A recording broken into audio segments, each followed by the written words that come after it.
오늘은 내가 들었으므로 라는 제목으로 함께 말씀을 나누도록 하겠습니다. 하박국 3장 이 뒷부분에 있는 말씀은 너무나 잘 아는 말씀이고, 무화과 나무 잎이 마르고 이렇게 시작하는 이 부분은 아주 대표적인, 그럼에도 불구하고 하나님을 찬양하며 살겠습니다, 오직 의인은 믿음으로 말미암아 살겠습니다, 그런 고백의 결정체가 바로 이 뒷부분에 나와 있는 하박국의 고백이죠. 그런데 그 말씀을 우리가 나누기 전에 먼저 내가 들었습니다, 여기에 좀 초점을 맞춰보는 겁니다. 내가 들었습니다. 하박국이 하나님 앞에 항변을 계속했어요. 그러니까 이 땅에 잘못된 사람들이 득세하고 살아가는 거 그저 가만히 내버려 두시겠습니까? 하나님 앞에 항변을 하는 겁니다. 그런데 이제 하나님께서는 오히려 그 응답에 바벨론 같은 이방 나라를 사용하셔서 이스라엘을 막 혼내시니까 바벨론으로 인하여 그 고난을 당하는 것도 또 이해가 안 가는 거죠. 하나님, 나 이해가 안 갑니다. 왜 이러시는 겁니까? 어떻게 하시려고 하는 겁니까? 하나님 앞에 막 그렇게 이렇게 기도를 하는데, 하나님께서 대저 물이 바다를 덮음같이 여호와의 영광을 인정하는 것이 온 세상 가득하리라, 그리고 오직 여호와는 그 성전에 계시니 온 천하는 그 앞에 잠잠할지라, 이렇게 선언을 하시는 겁니다. 그리고 나서 하나님께서 이제 하박국에게 특별한 말씀을, 무서운 심판의 말씀을 전하여 주시는데, 그 말씀을 듣고가 3장의 아주 중요한 동사예요. 3장 2절에 보면 여호와여, 내가 주께 대한 소문을 듣고 놀랐나이다. 따라해 보시겠습니다. 듣고 놀랐나이다. 듣고 놀라는 경험, 듣고 놀라는 은혜가 여러분에게 있으시기를 주님의 이름으로 축원합니다. 이게 참 중요해요. 하나님 말씀 듣고 놀란 적 있으세요? 하나님 말씀 듣고 깜짝 놀라셔야 돼요. 하나님 말씀 듣고 어머나 하고 깜짝 놀라는 게 얼마나 큰 은혜인지 몰라요. 하나님 말씀 듣고 그냥 그런가 보다 이러고 지나가는 게 아니라, 오늘도 달달한 말씀, 좋은 말씀 참 좋다, 이게 아니라 하나님 말씀 탁 듣고 깜짝 놀라는 겁니다. 어마어마무시한 말씀이 딱 선언될 때 깜짝 놀라는 거예요. 하박국은 이제 이 이스라엘이 당할 그런 무서운 심판에 대해서 들었기 때문에 놀라는 것도 있어요. 그런데 그럼에도 불구하고 그 모든 상황과 모든 이 세상에 진행되어지는 역사를 하나님이 주관하실 것이고 하나님이 다스리실 것을 알기 때문에 그 소문을 듣고, 그 말씀을 듣고 하나님 앞에 엎드려지기를, 주여 수년 내에 부흥시켜 주옵소서, 다시 살려달라는 얘기예요. 그리고 주여 주의 자비와 긍휼을 허락하여 주옵소서, 우리가 죄인입니다, 죄인임에도 불구하고 좀 살려주십시오. 간단하게 말하면 주의 말씀을 듣고 깜짝 놀란 다음에 할 게 하나도 없어요. 하나님 앞에 엎드려 기도하기를, 주여 부흥시켜 주옵소서. 그 다음에 두 번째는 주여 불쌍히 여겨 주옵소서. 두 가지예요. 오늘 우리의 기도도 마찬가지예요. 주의 말씀을 듣고 감동이 드는 사람은 하나님 앞에 기도하기를, 주여 부흥시켜 주옵소서, 살려달란 얘기예요. 주여 불쌍히 여겨 주옵소서, 이렇게 하박국처럼 오늘 우리들도 기도하게 되는 거죠. 그런데 우리가 지금 읽었던 말씀 16절에 가면 또다시 내가 들었으므로 라고 되어 있어요. When I heard, 내가 들었을 때 라고 표현하기도 하는데, 내가 들었을 때 어떤 일이 벌어졌냐 하면, 내 창자가 흔들렸고 그 목소리가 말미암아 내 입술이 벌벌 떨렸도다. 하나님 말씀이 탁 떨어질 때 내 온몸이 진동을 느끼는 겁니다. 창자가 떨리는 그런 경험 해보셨어요? 하나님 말씀이 떨어질 때 창자가 막 흔들리는 겁니다. 내 입술이 벌벌벌 떨리는 겁니다. 좀 그런 은혜, 그런 역사 좀 만나면서 살아야 안 되겠습니까? 너무 우리 점잖하게 살고 있어요. 우리가 세상은 좀 고상하게, 아름답게, 우아하게 살아야죠. 그런데 하나님 앞에서는 어린아이 같이, 그래서 오래간만에 율동하니까 이 조선시대의 율동 같은데, 그럼에도 불구하고 막 우리 최경남 권사님도 얼마나 신났는지 몰라요. 그리고 막 같이 하시는 분들도 너무 감사하고, 우리가 하나님 앞에 어린아이가 돼서 하나님 앞에 순진한 모양으로 그렇게 하나님 말씀 듣고 기도하고 찬양하고, 이게 필요하거든요. 그러니까 하나님 말씀 들을 때 정말 소스라치게 놀라고 온 몸이 벌벌 떨리고 그런 뜨거운 감정을 가지고 하나님 앞에 기도하면 역사가 왜 안 일어나겠습니까? 기적이 왜 안 일어나겠습니까? 하나님이 도와주시는 줄로 믿습니다. 하나님이 살게도 하시고 죽게도 하십니다. 우리에게 뭐 기도의 능력이 있고 그런 건 아니에요. 그런데 그럼에도 불구하고 우리가 하는 거는 하나님 부흥시켜 주옵소서, 하나님 불쌍히 여겨 주옵소서. 실제로 저는 제가 중환자실에 입원을 해서 일주일 넘게 중환자실에, 백병원 중환자실에 사람들 가족들도 면회가 안 되는데 저는 쓰러져 본 적이 있어요. 그렇기 때문에 중환자실에서 사람이 살아날 수 있다는 걸 믿습니다. 우리 교회 성도들도 마찬가지였고, 우리 교회 성도들 제가 와서도 몇 분이 중환자실에 들어갔다가 다시 나온 격도 있잖아요. 하나님이 그곳에서 이제 하나님 나라에 가게도 하셔요. 하나님이 부르시면 우리는 방법이 없어요. 그럼에도 불구하고 하나님 앞에 주여 불쌍히 여겨 주옵소서, 살려 주옵소서, 기적을 주옵소서. 하나님이 움직이시면 되는 줄로 믿습니다. 하나님이 허락하시면 기적이 일어나는 줄로 믿습니다. 그저 우리는 아버지의 손을 바라고 어머니의 손을 바라듯 그저 하나님 앞에 기도하면서, 정말 하나님이 말씀하실 때 창자가 떨리고 하나님이 그 목소리를 바라실 때 내 입술이 벌벌벌 떨면서 그렇게 하나님 앞에 나아가야 하지 않을까. 근데 그러려면 하나님의 말씀을 들을 수 있어야 되잖아요. 하나님 말씀을 듣는 게 쉽지가 않아요. 그래서 찾아보니까 예전에 그 하용조 목사님이 하신 설교 중에 보니까 하나님을 말씀을 들어야 된다, 들으시는 하나님, 뭐 그런 설교를 하셨는데, 거기 보니까 우리가 하나님 말씀을 듣지 못하는 7가지가 있다고 그래요. 첫 번째는 관계가 잘못되었기 때문에, 그러니까 주파수를 정확하게 맞춰야 되는데 영적 주파수를 하나님께 딱 맞추면 선명하게 들리는데 그 주파수를 맞추지 않고 막 아무데나 놓으니까 막 잡음이 자꾸 들리는 거예요. 두 번째는 비밀번호도 맞고 주파수도 맞는데도 불구하고 들리지 않는 경우, 접속이 되지 않아서, 그러니까 이 방향도 맞고 목적도 맞았는데도 불구하고 우리 안에 숨어있는 죄 때문에 하나님의 음성이 들리지 않는다는 겁니다.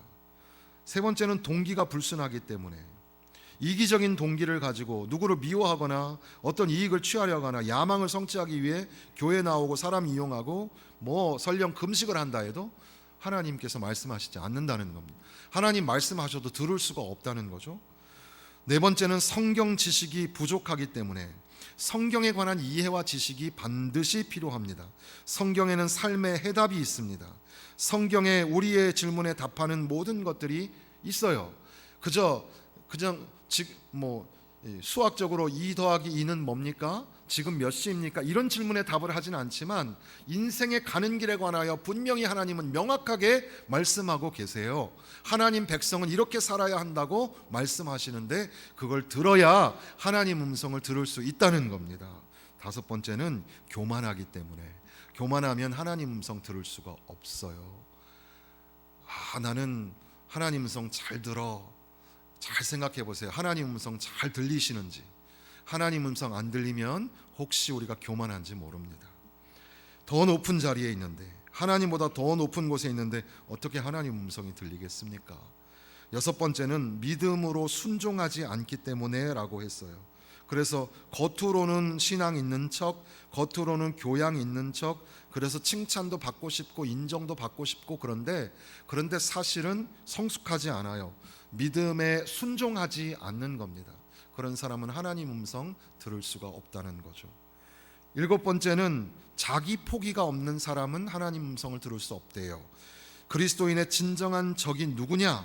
그거는 사탄이라기보다는 어떻게 보면 자기 자신일 수도 있다는 겁니다. 자기 자신을 쳐서 하나님 앞에 복종해야, 그래야 들리는 거죠.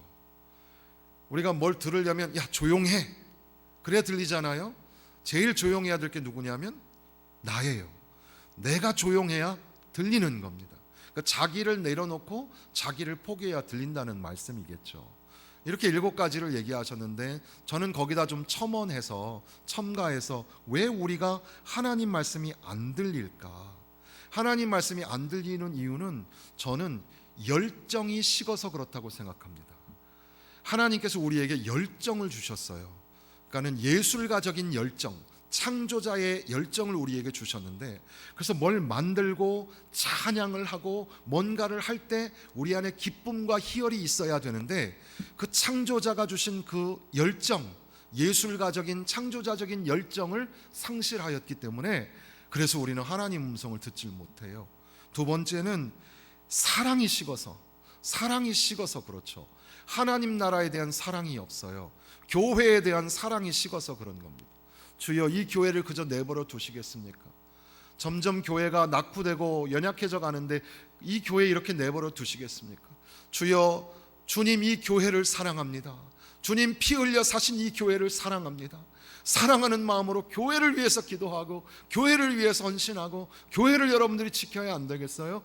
그렇게 주님을 향한, 하나님 나라를 향한 사랑과 교회에 대한 사랑과 교회 구성원인 성도들을 향한 사랑과 목회자에 대한 사랑과 그런 걸 회복하세요. 그러면 하나님이 말씀하실 때 들립니다. 결국 10번째, 제가 생각할 때는 은혜가 없어서, 은혜를 누리지 못해서 우리가 하나님 말씀 듣지 못하는 게 아닌가, 그런 생각을 하게 됩니다. 하나님의 은혜가 여러분 가운데 풍성하시기를 주님의 이름으로 축원합니다. 그런데 지금 이렇게 2절과 16절을 소개해 드리는 것은 이 그 3절부터 나와 있는 그런 기도문, 그리고 이제 뒷부분에 나와 있는 이 믿음의 고백, 이런 것들을 감싸주는 중요한 열쇠가 내가 들었으므로가 된다는 사실이에요. 그러니까 3절부터 나와 있는 하나님을 향한 기도, 정말 그 믿음의 기도가 있는데 거기에는 하나님이 보여주시는 그 영상이 있어요. 듣는 것은 보는 것이고 듣는 것은 믿는 거예요. 듣는 거는 오히려 보게 되는 것이고 듣는 것은 이제 행동으로 나타나게 되는 거예요. 무슨 말이냐 하면 하나님 말씀이 들릴 때 이 언어가 우리 안에 들어오면 언어가 그냥 글자로 있는 게 아니에요. 이게 영상으로 나타나요. 그림으로 나타나요. 그걸 선명하게 하박국은 보고 있는 거예요. 하박국은 하나님의 말씀을 들었는데 하나님 말씀이 보이는 거예요. 그래서 어떻게 하나님께서 역사하셔서 어떻게 하나님이 이 땅에 임하시고 어떻게 하나님의 그 심판의 불덩이가 떨어지는지, 그리고 어떻게 하나님이 열방과 열국을 다스리는지를 하박국은 듣고 막 벌벌 떨렸는데 듣기만 한 게 아니에요. 그 들음이 보여졌어요. 환상이 그에게 보여졌다는 겁니다.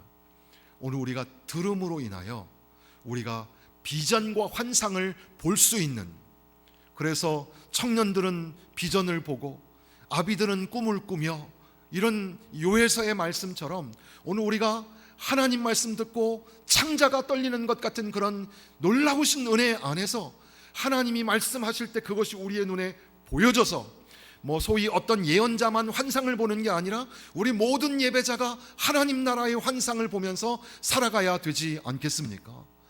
그리고 나아가서 하나님이 그렇게 역사를 주관하신다는 것을 하나님 말씀을 들으니까, 그러니까 아주 대단한 믿음이 생겨나기 시작합니다.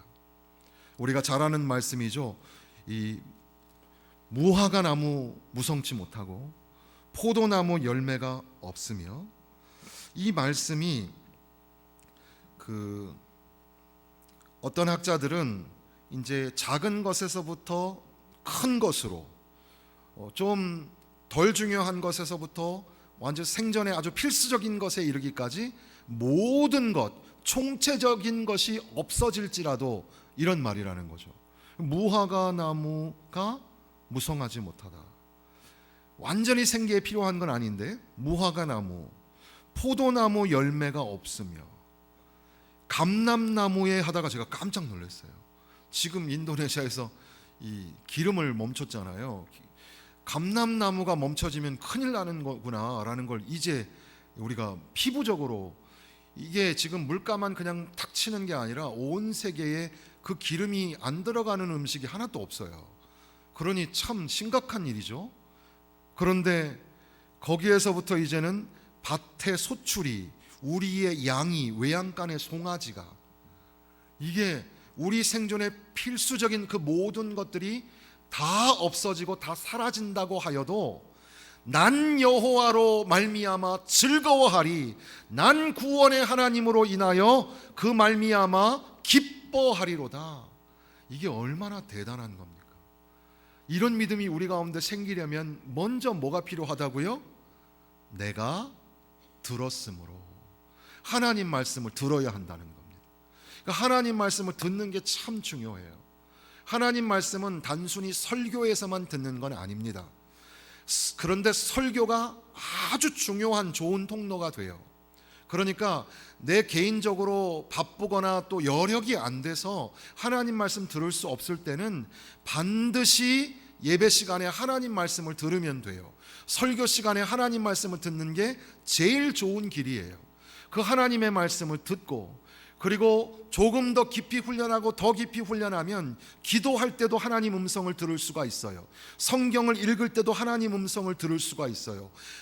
듣기만 하는 게 아니라 보이기 시작하는 거예요. 정말 이렇게 들리기만 하는 게 아니라 눈으로 보이면 얼마나 좋겠습니까? 여러분 모두 들리는 축복 있으시기를 바랍니다. 들리기만 하는 게 아니라 보이는 축복도 있으시기를 바랍니다. 그러니까 듣고 보고 그 다음에 어떻게 해요? 말하다. 듣고 보고 말하는데, 듣고 보고 말하는 이 고백이 믿음의 고백이 되는 거예요. 오직 의인은 믿음으로 말미암아 살리라. 이게 하박국 2장 4절에 나오는 말씀인데, 로마서 1장 17절에 나오는 말씀이고, 또 갈라디아서 3장에 나오는 말씀이고, 또 히브리서 10장에 나오는 말씀이죠. 신약 성경에 이 말씀이 다시 반복되지만 원래 처음 시작이 여기서 나오는 말씀이란 말이에요. 오직 의인은 믿음으로 말미암아 살리라. 군사의 능력으로 사는 게 아니에요. 그런 힘으로 사는 게 아니에요. 여호와의 능력으로 삽니다.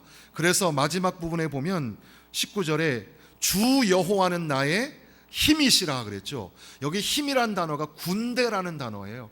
주님은 나의 군대, 주님은 나의 능력, 이것을 믿음으로 고백하는 겁니다. 믿음으로, 오직 의인은 믿음으로 말미암아 삽니다.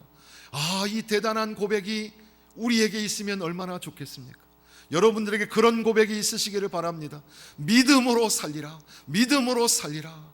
힘들고 어려운 일이 있고, 속상하고 정말 지치는 일들이 있고, 그럼에도 불구하고 하나님 말씀에만 집중하세요. 문제 해결이 안 되잖아요? 하나님께 오세요. 하나님을 만나야 해결되는 거예요. 사람하고 어떻게 해보려고 하지 마세요. 그거 안 되는 거예요. 사람에게 가지 말고 하나님께 가면 금방 끝나요. 하나님 만나고 하나님한테 와서 한번 쫙 울면 돼요. 울고 하나님 앞에 다시 드리겠습니다. 그러면 하나님이 다 끌어안아 주시는 줄로 믿습니다.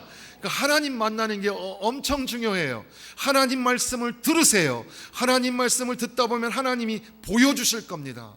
사무엘아 사무엘아 부를 때 주여 주의 종이 듣겠나이다 할 때, 사무엘은 그 엘리 집안에 어마어마한 일이 벌어질 것과 앞으로 이제 어떤 일이 일어날지를 보여주시게 됩니다. 하나님께서는 하나님 말씀에 귀 기울여 듣는 종들에게 하나님의 놀라우신 계획을 보여주시는 줄로 믿습니다. 그게 무섭고 떨리는 이야기이지만 그럼에도 불구하고 위대한 믿음의 고백을 하게 하신다는 거죠. 이미 여러분들은 그런 믿음의 고백을 하고 계시는데 다시 도전을 드리기 위해서 이렇게 말씀을 전하게 되는 건데요. 이 디트리 본회퍼라는 사람, 그 사람은 이렇게 고백했어요. 나치의 그 감방에서 감추어져 있지만 놀라고 놀랄 만한 권능으로 인해 무엇이 올지라도 우리는 넉넉히 기다릴 수 있습니다. 감옥에 갇혀서 언제 죽을지 모르는데도 불구하고 넉넉히 기다릴 수 있습니다. 놀라고 놀랄 만한 권능으로 인하여 넉넉히 기다릴 수 있습니다. 스펄전 목사님이 설교하시면서 그 설교 내용 중에도 이런 얘기를 하셨습니다. 미래에는 무서운 시간이 기다리고 있다는 것에 대해 우리는 많이 들었습니다. 미래는 그렇게 될 겁니다. 그러나 우리가 놀랄 필요 없습니다. 주께서 다스리고 계시기 때문입니다. 주님에 대한 신뢰 가운데 살아가십시오. 그러면 그분의 이름 안에서 기뻐할 수 있습니다. 최악의 상황이 꼬리를 물며 다가와도 하나님 안에 우리의 피난처가 있습니다. 지난 금요일 날 우리는 기도하면서 당연한 것 없습니다라는 제목으로 말씀을 나눴는데요. 이제 우리가 코로나를 지났잖아요. 그러면 우리가 이미 짐작하는 것처럼 이런 전염병 사태가 또 올까요, 안 올까요? 오겠죠. 이 사스에서 이 코로나까지 오는 기간이 길었는데 이제 이 코로나 이후에 또 다른 전염병은 조금 더 빠르겠죠? 우리가 짐작할 수 있어요. 더 세계적이거나 더 빠른 전염병이 생기겠죠. 그러면 이 전염병 팬데믹 시대가 오면 또 모든 것들이 클로징 되겠죠. 또 문을 닫겠죠. 그럼 우리 또 그냥 비대면 하게 되겠죠. 그걸 당연한 거로 여겨서는 안 된다는 거예요. 마지막 때가 오면 한번 우리에게 보여줬잖아요. 어떻게 해야 되는지 알았잖아요. 거기에 순응하고 사는 게 다가 아니에요. 거기에 어떻게 저항할까가 중요해요. 이 마지막 때에 어떻게 믿음으로 살까가 되게 중요해요. 엄청난 일이 벌어질 겁니다. 심판의 상황이 벌어질지 몰라요. 그럼에도 불구하고 어떻게 해야 합니까? 하나님 음성 들어야 돼요. 하나님이 어떻게 하시는지, 무서운 심판이 우리에게 어떻게 들려지는지, 어떻게 보여지는지 우리가 듣고 놀라고 우리의 창자가 벌벌 떨리는 그런 일들이 일어나게 될 거예요. 그럼에도 불구하고 오직 의인은 믿음으로 말미암아 살리라. 무화과 나무에서부터 외양간의 소가 다 없어질지라도 난 여호와로 인하여 즐거워하고 난 구원의 하나님으로 인하여 기뻐하고 여호와가 나의 군대가 되어 주셔서 나의 발이 사슴과 같이 되어 높은 곳으로 뛰게 될 거라고 고백하는 그런 믿음으로 무장하고 앞으로의 미래를 살아야 되지 않겠습니까? 그러니까 죽음 앞에 두려워하지 말고 질병 앞에 짓눌려 있지 말고 그리고 인생의 여러 가지 많은 고통의 시간들 때문에 너무 주눅들어 계시지 마시고 하나님의 음성에 더 놀라고 하나님 음성에 창자가 흔들리는 것 같은 감동과 감격의 은혜를 가지고 하나님 앞에 힘내어 기도하십시다. 기도할 때 주여 부흥시켜 주옵소서, 주여 긍휼히 여겨 주옵소서. 오직 의인은 믿음으로 말미암아 살리라 하였사오니 여호와로 인하여 즐거워하고 여호와로 인하여 기뻐하며 능력 가지고 살게 하여 주옵소서. 하박국의 고백이, 이 기도와 찬양이 저와 여러분의 기도와 찬양과 고백이 되시기를 주님의 이름으로 축원합니다.